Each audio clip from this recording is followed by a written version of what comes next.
സാധാരണക്കാരുടെ ആമസോൺ എന്നറിയപ്പെടുന്ന മീഷോയുടെ IPO പണമുണ്ടാക്കിയവർ അനവധിയാണ്. Affordable റേറ്റിൽ ഓഹരി വില നിശ്ചയിച്ചുകൊണ്ട് തന്നെ ഇപ്പോഴും ഓഹരിയുടെ ട്രേഡിംഗ് വോളിയം ഉയർന്നു തന്നെ തുടരുന്നുണ്ട്. എന്നാൽ കഴിഞ്ഞ കുറച്ചു ദിവസങ്ങളായി ഓഹരിയിൽ ഒരു വിൽപ്പനാ സമ്മർദ്ദം കാണുന്നുണ്ട്. വെള്ളിയാഴ്ച ഒരു തിരിച്ചുവരവിന്റെ സൂചന നൽകിയെങ്കിലും ഇന്നും ഓഹരി നഷ്ടത്തിലാണ്.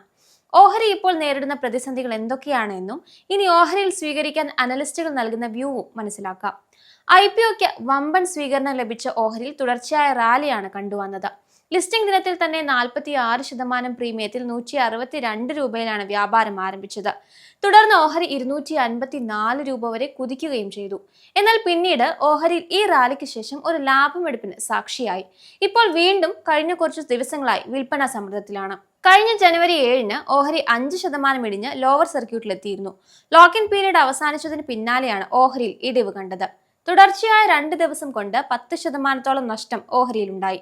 ലോക്ക് ഇൻ പീരീഡ് അവസാനിച്ചതോടെ 110 മില്യൺ ഓഹരികളാണ് വ്യാപാരം ചെയ്യാൻ യോഗ്യത നേടിയത്.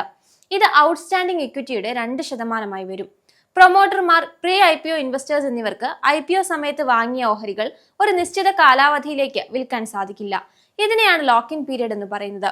മീഷോയുടെ കാര്യത്തിൽ 1 മാസമായിരുന്നു ലോക്ക് ഇൻ പീരീഡ്. ഇതോടൊപ്പം തന്നെ സീനിയർ മാനേജ്മെന്റ് ലെവലിൽ ഒരു റെസിഗ്നേഷനും നടന്നിരുന്നു. തലപ്പത്തുണ്ടായ ഈ കൊഴിഞ്ഞുപോക്കും കമ്പനിക്ക് ക്ഷീണമുണ്ടാക്കി. ബിസിനസ് ആൻഡ് സീനിയർ മാനേജ്മെന്റിലുള്ള ജനറൽ മാനേജർ മേഘ അഗർവാളാണ് രാജിവെച്ചത്. ജനുവരി 7-ന് തന്നെയാണ് മേഘയും രാജി പ്രഖ്യാപിച്ചത്. ഈ ഇടിവ് കൂടിയായതോടെ വിപണിയിൽ ഡിസംബറിൽ ടച്ച് ചെയ്തിരുന്ന ഓൾ ടൈം ഹൈയിൽ നിന്നും 35%-ഓളം നഷ്ടമാണ് ഓഹരി റിപ്പോർട്ട് ചെയ്തത്. മാത്രമല്ല വിപണി മൂലധനത്തിൽ 40,000 കോടി രൂപയുടെ നഷ്ടവും ഉണ്ടായി. ഇപ്പോഴും IPO വിലയ്ക്ക് മുകളിൽ തുടരാൻ ഓഹരിക്ക് സാധിക്കുന്നുണ്ട്. ഇനി ഓഹരിയിൽ നിക്ഷേപകർ എന്ത് ചെയ്യണമെന്ന് കൂടി നോക്കാം. നിലവിലെ ഈ ചാഞ്ചാട്ടം വിലയിരുത്തി ബ്രോക്കറേജ് JM ഫിനാൻഷ്യൽ ഓഹരിക്ക് പരിമിതമായ മുന്നേറ്റമാണ് റിപ്പോർട്ട് ചെയ്യാൻ സാധിക്കുകയുള്ളൂ എന്ന് വിലയിരുത്തുന്നു. അതിനാൽ റെഡ്യൂസ് എന്ന റേറ്റിംഗ് നൽകിക്കൊണ്ട് 170 രൂപയാണ് ടാർഗറ്റ് വില നൽകിയിരിക്കുന്നത്. ഉയർന്ന ലാഭക്ഷമതയും വളർച്ചാ സാധ്യതയും കമ്പനിക്കുണ്ട്. എന്നാൽ വാല്യുവേഷൻ ഇപ്പോൾ കൂടുതലാണെന്ന കാരണത്താലാണ് ബ്രോക്കറേജ് ഓഹരിയുടെ ടാർഗറ്റ് വില കുറച്ചിരിക്കുന്നത്. ഓഹരിയിൽ പ്രമുഖ ബ്രോക്കറേജായ ബൊഫ സെക്യൂരിറ്റീസും ന്യൂട്രൽ റേറ്റിംഗ് നൽകിയിട്ടുണ്ട്. ഓഹരി വില 190 രൂപയിലേക്ക് എത്തുമെന്നാണ് ബ്രോക്കറേജ് വിലയിരുത്തുന്നത്. കമ്പനിയുടെ മൊത്ത വ്യാപാര മൂല്യം അടുത്ത 3 വർഷത്തിനുള്ളിൽ 26% CAGR വളർച്ച കൈവരിച്ചേക്കുമെന്നാണ് കരുതുന്നത്. നിലവിലെ ഓഹരിയുടെ വാല്യുവേഷൻ അതിന്റെ ശക്തമായ ഫണ്ടമെന്റലിനെ സൂചിപ്പിക്കുന്നുവെന്നും അനലിസ്റ്റ് വിലയിരുത്തുന്നുണ്ട്.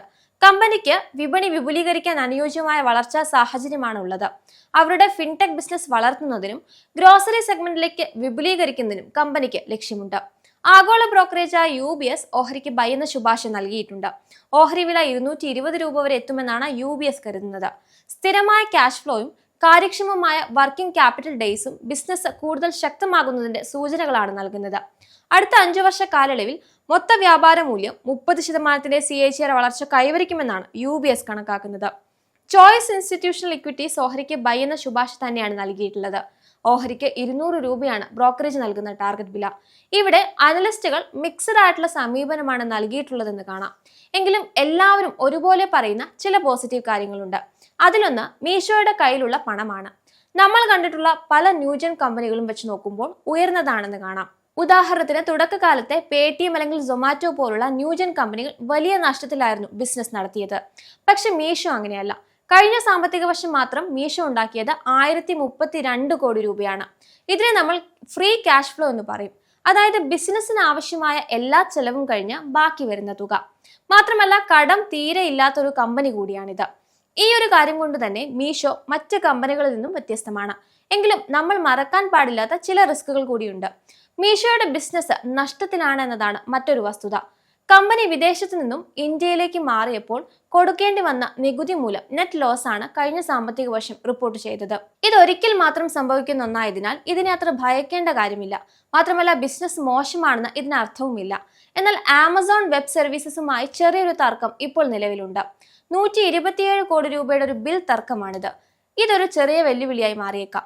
പ്രത്യേകിച്ച് നമ്മുടെ നാട്ടിൻപുറങ്ങളിൽ മീഷോയ്ക്കുള്ള സ്വാധീനം വളരെ വലുതാണ്. ആമസോണിനും ഫ്ലിപ്കാർട്ടിനും പോലും ഇല്ലാത്ത ഒരു പിടി മീഷോയ്ക്ക് ഉണ്ട്. അതുകൊണ്ട് തന്നെ നിങ്ങൾ റിസ്ക് എടുക്കാൻ തയ്യാറാണെങ്കിൽ വാച്ച് ലിസ്റ്റിൽ ഉൾപ്പെടുത്താൻ പറ്റിയ ഓഹരി തന്നെയാണ് മീഷോ. എന്നാൽ ഇതൊരു പുതിയ ഓഹരി ആയതിനാൽ തന്നെ വിലയിൽ അതിൻ്റെതായ ചാഞ്ചാട്ടവും നമ്മൾ പ്രതീക്ഷിക്കണം. മീഷോയുടെ പ്രകടനം വിലയിരുത്തിയാൽ 3 അനലിസ്റ്റുകൾ ബൈ എന്ന ശുപാർശയാണ് നൽകിയിരിക്കുന്നത്. ഒരു അനലിസ്റ്റ് ഹോൾഡ് എന്ന റേറ്റിംഗും ഒരു അനലിസ്റ്റ് സെൽ എന്ന റേറ്റിംഗുമാണ് നൽകിയിട്ടുള്ളത്. നിലവിൽ ഓഹരി ഇടിവിൽ തുടരുന്നുണ്ടെങ്കിലും IPO വിലയ്ക്ക് മുകളിൽ തന്നെയാണ് വ്യാപാരം ചെയ്യുന്നത്. ഇതിന്റെ ഇഷ്യൂ വിലയായ 111 രൂപയിൽ നിന്നും 50% മുകളിലാണ് ഓഹരി ഇപ്പോൾ തുടരുന്നത്. എങ്കിലും ലിസ്റ്റിംഗിന് ശേഷം ഓഹരി 254 രൂപ വരെ കുതിച്ചിരുന്നു. അവിടെ നിന്നും 35% ഇടിവിലാണ് വ്യാപാരം ചെയ്യുന്നത്. ഇന്ന് 165 രൂപ നിരക്കിലാണ് വ്യാപാരം ചെയ്തത്.